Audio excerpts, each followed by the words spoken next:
kami Komisi 5 baru berkunjung ke Sulawesi Utara, ke Manado dan Kota Tomohon untuk belajar atau melakukan studi banding terkait dengan bagaimana Dinas Pendidikan setempat melakukan langkah-langkah pencegahan serta penanganan pandemi ya, mencegah klaster di sekolah di sana.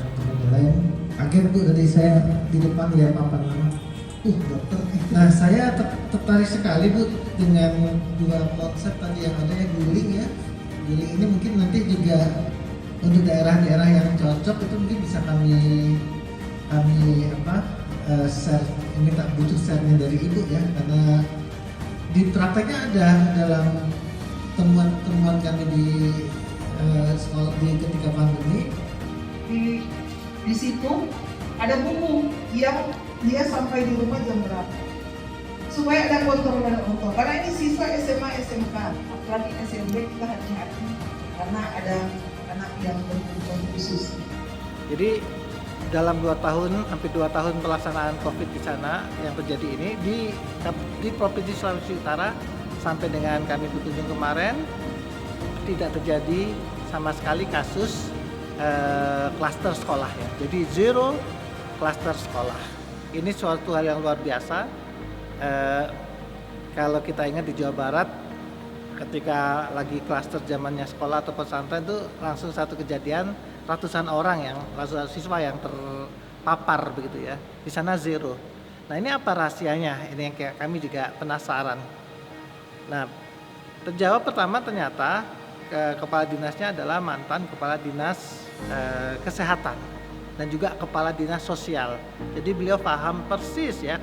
Beliau dokter dan bahkan jadi MKes ya, tentang bagaimana penanganan COVID ini, mulai dari bagaimana karakter penyakit dan bagaimana penanganannya, serta tahu persis bagaimana penanganan atau beban-beban kerja di puskesmas yang ada. Nah, beliau mengintegrasikan secara rapi tentang beberapa aspek kontrol melalui puskesmas ya, menyambungkan gugus tugas di sekolah yang terkait dengan COVID dengan gugus tugas yang ada lewat jalur pemerintah provinsi, kabupaten, kota maupun juga dengan puskesmas yang ada.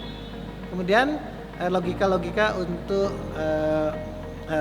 sosialisasi kepada orang tua ini dilakukan dengan sangat baik karena bukunya dibuat atau pointersnya sudah dibuatkan oleh seorang yang mengerti tentang bagaimana karakter penyakit itu sendiri.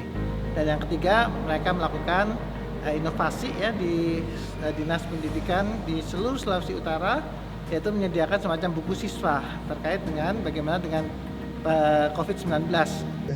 Jadi kami apresiasi sekali melihat bagaimana di sini ini. Nah, saya tertarik sekali Bu dengan dua konsep tadi yang ada ya, guling ya. Guling ini mungkin nanti juga untuk daerah-daerah yang cocok itu mungkin bisa kami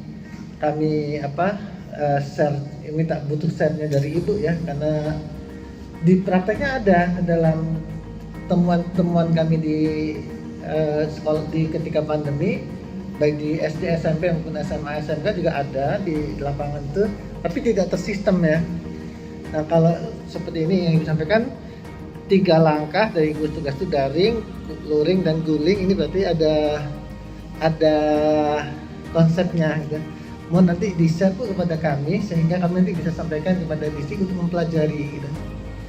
Yang kedua tentang buku saku siswa gitu ya. Ini paling bisa. Saya dari dulu berpikir ya gimana supaya kontrol itu mudah. Nah, ketika anak-anak ini punya buku saku dan ketika mereka tuh ada di pendidikan formal itu bisa dilakukan ya. Selain yang umum juga di situ ada kontrol bagaimana aktivitas siswa itu, jam berapa dia ngapain.